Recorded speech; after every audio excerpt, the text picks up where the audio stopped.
Hello and welcome to PC Error Detective. In this video, we will explain how to take a screenshot in Windows 10 and show you an easy way to capture and save what's on your screen. Step 1. Press the Windows key, Shift, and S together on your keyboard to open the Snipping Tool menu. This built-in Windows feature lets you quickly choose how you want to capture your screen. Step 2.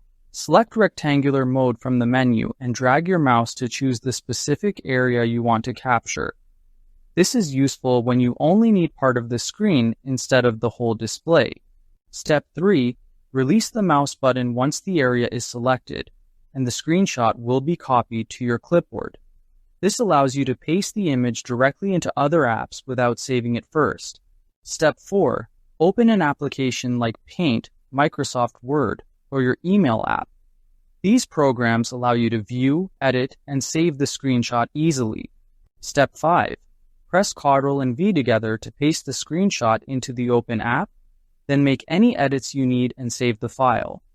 This ensures your screenshot is stored safely on your computer.